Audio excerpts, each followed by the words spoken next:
Coach T of Royalty Fitness. Guys, I finally have the follow-up. Remember what I said months ago about you should have a score, a calcium score, is what my doctor, my primary care doctor sent me for a calcium score because of my high cholesterol. And he wanted to get more insight on the if there was any blockage going on in my arteries, because that's one of the most concerning things that doctors are always worried about when individuals like myself have high cholesterol. They're looking for blockages in the arteries, which can lead to heart attack, stroke, things like that, blood clots. So I went and had my calcium score, and I remember giving y'all the video on that, and I told you that my calcium score, and I wrote it down, that my calcium score was a 19, which on the calcium score chart, that means that anything from 11 to 100 is low to moderate coronary heart disease. So that was fantastic news. Discussed it with my primary care physician, but because of my age, he suggested that I still loop in a cardiologist that we will make a part of the team, the healthcare team that I have. Everybody has a general practitioner, hopefully. You have, for women, have a gynecologist, you go for your yearly breast exam. So you have that whole thing going on. And if you have other issues, you have other specialists that you see. So we're going to loop in the cardiologist on a yearly basis. My primary care physician figured that because I'm getting older, it's not anything that we need to worry about right now, but being under constant care of a cardiologist, he feels that he could watch it better, watch my numbers and things like that, and really go into detail on my my cholesterol levels on a yearly basis. Okay, so fast forward to now. That was about, I want to say, like 90 days ago. Fast forward to now, went to my new cardiologist. I think I like him. He was very forthcoming with what he actually thinks, and it was more of a recommendation. It wasn't just here, write a prescription and throw it at me and here you go. We discussed it in detail. Why we looked at the test. We looked at some other tests that I had. I think I had a artery test. I can't remember exactly when, but he pulled that up, and it was like one little dot, guys, like one little dot is what it showed. And he also explained that because the calcium score said that I had calcium levels of 19 on a scale from 11 to 100. He also went into detail, and he said that calcium buildup that's there, that could be actually inside of the artery, or it could be on the outside of the artery. But he's not going to run tests because he doesn't feel that it's severe enough to go into more detail. So that was quite interesting. I didn't know that calcium levels could build up on the outside of the artery. I only thought that they could build up on the inside of the arterial walls, and that's where the actual blockage, causes all the problem. I also found out that I've always said this all of my life, that not all of my life, because I didn't find out till I was 19, that I have high cholesterol. Well, there's a certain type of high cholesterol. People can develop high cholesterol because of their lifestyle, the way they eat, not exercising, drink, just a whole lot of lifestyle characteristics can lead to high cholesterol. That's not where I am, but I have what you would call familial hypercholesterolemia.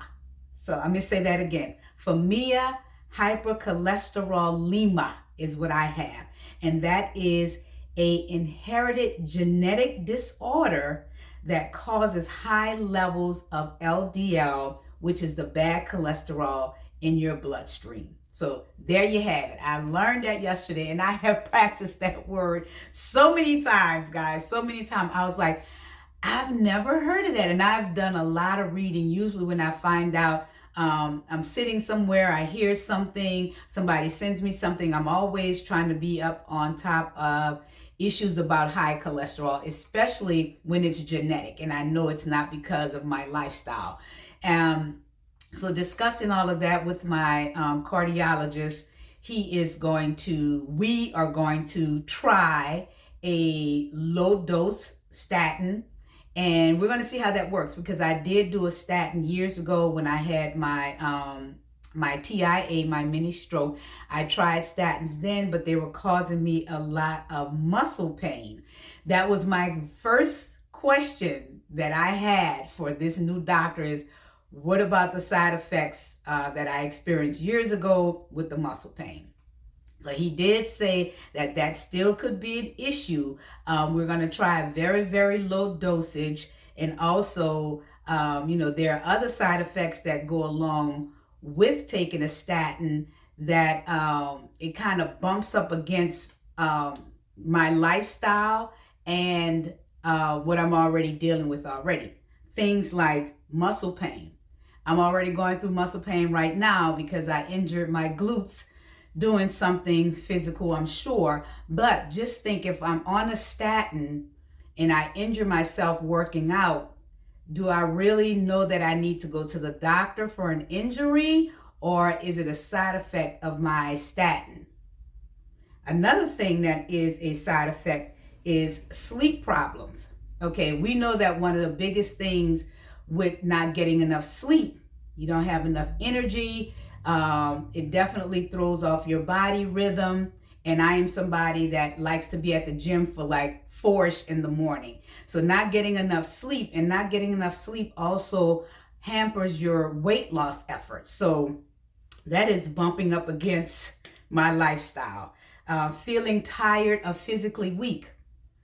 As a fitness professional, when I'm not training myself, I'm training other people or I'm teaching classes. So being physically tired or weak doesn't work well with my lifestyle. And then the last thing is digestive issues. I've been going through digestive issues for almost the past 2 years. 2 years, guys. Seeing a doctor for it, trying the FODMAP diet, just doing different things. So I'm already going through digestive system issues. And if I'm going to be taking a statin, that's going to be on top of that. I'm never going to get my digestive issues under control, is my thinking. So there's a lot going on. He wants me to start the statin and get back with him in 90 days. And I don't know, maybe I need to do a little research, maybe a little bit more research, talk to him again, talk to a general practitioner, talk to a nutrition. I don't know, it's just a lot, because like I said, all of the side effects definitely affect me personally, either for what I'm going through now or for my lifestyle. So that is a big issue that I have right now with the statin. And like I said, it's not that I have a real issue right now with the blockage going on, but I don't know. I'll try it, but like I said, it's so hard when I need all of my energy, I need all of my sleep, and I need my body to be as healthy as possible if I want to continue my lifestyle or my profession. So that's where I am. That's where I am right now. It's a lot to think about, to pray about. I'm going to go and get the prescription, and I'm going to make a decision by Monday what I'm going to do with it. Probably take it and just watch from there. See about 2 weeks out. Try to write down where my body is right now, as far as I know I get a good 8 hours of sleep uninterrupted. As far as my digestive issues, I already know what's going on. I know what triggers them. And as far as feeling tired or physically weak, that's not where I am, because I do get a proper amount of sleep, and I do take my required supplements and vitamins, and I do get a lot of rest. But I'm going to give it a try. That's where we are. We're moving to taking a statin, but is it going to benefit me or is it going to hurt me? We're going to see how this goes, and I just wanted to get back with you guys, loop you guys in, because I did say that I would make another video once I got all of the final results. So I got all the final results, and I did speak to two doctors, my general practitioner and my new cardiologist, to see where we go from here. So that's where we are. And that's all I have for you guys today. I will see you again on YouTube, and have an amazing day. And remember, guys, it is your health. It's up for discussion with you and whoever else you need to loop in on that. And remember, the final decision lies with you. And do your homework, get the best advice possible, and decide what works best for you, your body, your lifestyle, and your family. Have an amazing day. Bye-bye.